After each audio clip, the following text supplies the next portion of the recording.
श्रीमन्महागणाधिपतये नमः। श्री सरस्वत्यै नमः। श्री सद्गुरुभ्यो नमो नमः। असितगिरिसमस्यात् कज्जलं सिन्धुपात्रे सुरतरुवरशाखा लेखनीं पत्रमूर्विं लिखति यदि गृहीत्वा शारदा सार्वकालं तदपि तव गुणानां मीशपारन्न याति। दत्तनामैव नामैव नामैव मम जीवनं कलौ नास्त्यैव नास्त्यैव नास्त्यैव गतिरन्यथा। अवधूतचिंतन श्री गुरुदेव दत्त श्रीपाद श्रीवल्लभ श्रीमन नृसिंह सरस्वती स्वामी महाराज की जय। श्रीमद वासुदेवानंद सरस्वती स्वामी महाराज की जय। श्री गुरुदेव दत्त गुरुदेव दत्त गुरुदेव दत्त दत्त दत्त। मंडळी नमस्कार। असितगिरी समस्या कज्जलम सिंधुपात्रे या महिम्नातल्या श्लोकाप्रमाणे शिवांच्या या लीला, दत्तात्रेयांच्या या लीला किती सांगाव्यात तेवढ्या थोड्याच आहेत। या न्यायाने आपण हरिहर ऐक्याचा विषय पाहत असताना शिरहट्टी गावातल्या त्या वैष्णव ब्राह्मणाच्या पत्नीचा शिवचिदंबरांच्या प्रती असलेला भाव किंवा त्यांच्या चरणावरती असलेली अनन्य भक्ती आणि तितक्याच पराकोटीचा त्या पतीचा म्हणजे त्या ब्राह्मणाचा, शिरहट्टी गावातल्या ब्राह्मणाचा होत असलेला विरोध किंवा निंदा, एवढा विषय आपण कालपर्यंत पाहिला। मग तिला दर्शन झालं का? काय घडलं त्या चरित्रात ते आजच्या दिवशी आपण पाहू। प्रभू चिदंबर शिव अवतार दर्शन होणार कैसे मज। इथे तर मी पतीच्या स्वाधीन आहे आणि माझा पती तर पराकोटीचा शिवांचा, शिवचिदंबरांचा निंदक आहे, निंदा करणार आहे। कसं मी पोचणार मुरगोडला? तो शिवावतार झालाय, तो मला कधी बघायला मिळणार? ते दत्त अवतारी शिवचिदंबरांचं दर्शन मला कधी घडणार? म्हणून तिच्या मनामध्ये तळमळ तळमळ असायची। आणि एक दिवशी अक्षरशः डोळ्यामध्ये पाणी आलं त्या स्त्रीच्या। मनोमन प्रार्थना करते ती, म्हणते सर्व अंतर्यामी चिदंबर देवा जाणून या भावा दर्शन द्यावे। ती म्हणते दत्त महाराज, शिवचिदंबरा, दत्ता दत्ता चिदंबरा, तुम्ही दत्त आहात ना, तुम्ही शिव आहात ना, तुम्ही कल्याण करणारे आहात ना जगावरती। प्रभू, तुमचा भक्त हा असा का वागतो? कोणी वैष्णव मतानी वागतं, कोणी शैव मतानी धरून चालतं, कोणी शाक्तच आहे, कोणी गणपत्यच आहे, कोणी आपापल्या एकेका गोष्टीला संकुचितपणे धरून का वागतं? प्रभू, मी जरी कट्टर महावैष्णव घराण्यामध्ये असले तरी सुद्धा मला का कोणास ठाऊक, परंतु तुमच्या चरणाचं दर्शन घ्यावं अशी इच्छा होते।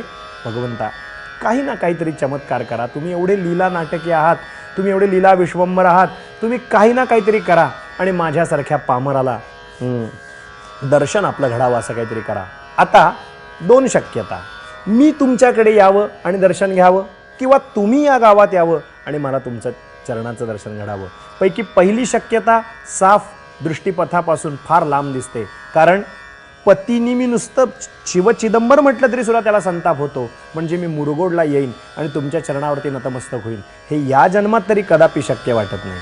आता दुसरी शक्यता मात्र ती तुमच्या हातात आहे। कळवळून प्रार्थना करून चरणावरती प्रार्थना करते मनोमन, बरं का। जितके मोठे सद्गुरू आहेत त्यापेक्षा सद्गुरूंच्या चरणाचा ध्यास, सद्गुरूंच्या स्वरूपाचा ध्यास घेणं हे त्यापेक्षा फार महत्त्वाचं आहे। सबसे बड़ा गुरु और गुरु से बड़ा गुरु का ध्यास। शिवचिदंबर महास्वामीजींचं, दत्तावतारी चिदंबरांचं दर्शन घडावं हा ध्यासच त्या माऊलीनं घेतला शिरहट्टी गावातल्या। आणि सर्वांतर्यामी असलेल्या शिवचिदंबरांना कळणार नाही का?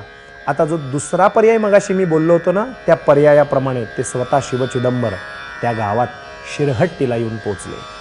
आणि शिरहट्टीला ज्या वेळा ते येऊन पोहोचले, कर्णोपकर्णी वार्ता सगळ्या शिरहट्टी गावात पोहोचली। शिवचिदंबरांचं दर्शन घेण्यासाठी सर्व झुंबडच्या झुंबड तिथे उडाली। तिथे सर्व लोकांची झुंबड उडाली, सर्व लोकांचा जथ्थाच्या जथ्था सगळे त्यांच्या चरणाशी दर्शन घ्यायला सर्वत्र जमू लागले। शिवचिदंबरांच्या नावाचा जयघोष सुरू झाला, पण हा ब्राह्मण एवढा कपाळकरंटा होता। सगळं गाव चाललंय पण हा जायला तयार होईना। लक्षात घ्या काय गंमत घडली, काय घडलं। यानं विरोध तसाच ठेवला, ही पुन्हा पुन्हा म्हणते प्रभू मला दर्शन कधी घडेल आपल्या चरणाचं? काही ना काहीतरी करा, पण मला आपल्या चरणाचं दर्शन घडू द्या।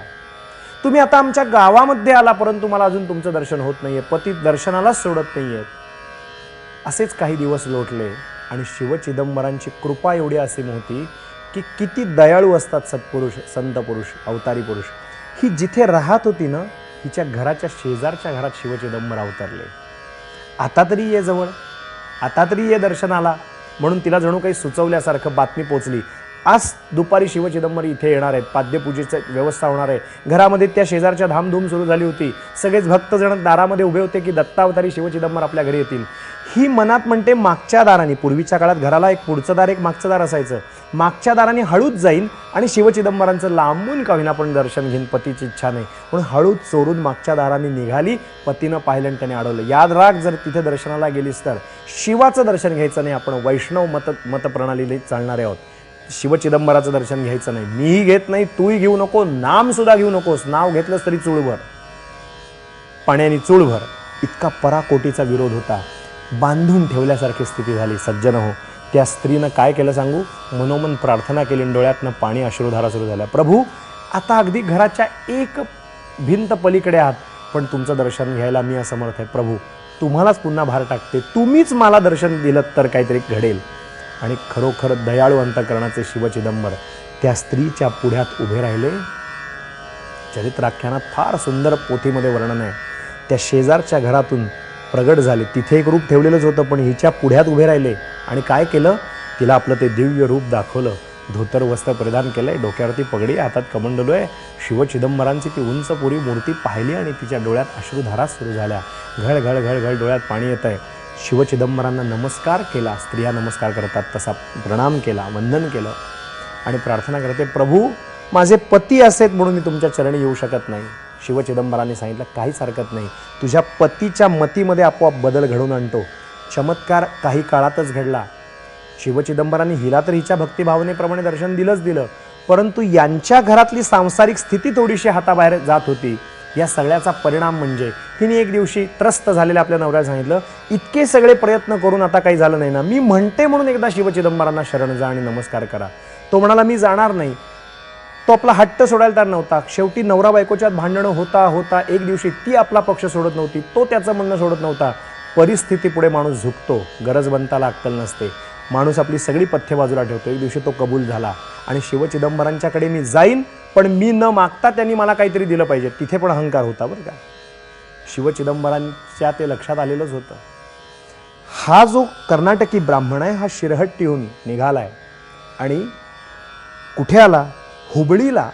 शिवचिदंबर त्यावेळेला होते आणि हुबळीला आलेला असताना हा गेला. साक्षात शंकर शिवचिदंबर कुलाचा उद्धार दर्शनेसी. यानं दर्शन घेतलं, परंतु तुम्ही मला दिलं तर मी घेईन, मी आत्ता परिस्थितीत अडकलोय असं मी मागणार नाही ठरवलं होतं. शिवचिदंबरांनी त्याला एक खिचडी शिजवून दिली होती, ती बरोबर दिली. ही बरोबर घेऊन जा, बाकी काहीच दिलं नाही. ती खिचडी फक्त यानं घेतली आणि घरी आला आणि पत्नीला म्हणाला, काय दिलं तुझ्या शिवचिदंबरांनी मला? खिचडी दिली. म्हणून ती घेतली आणि फेकली. फेकल्यानंतर अर्धा भाताचा भाग एकीकडे पडला आणि दुसरा जो भाग शिल्लक होता तो अर्धा खिचडीचा भाग पुरचुंडीतला तसा न राहता सुवर्णाचा झाला. ते पाहता क्षणी चमत्कार झाला ना की नमस्कार सुरू होतो बरं का. यानं काय केलं? धावत धावत गेला. पण आता कसा गेला?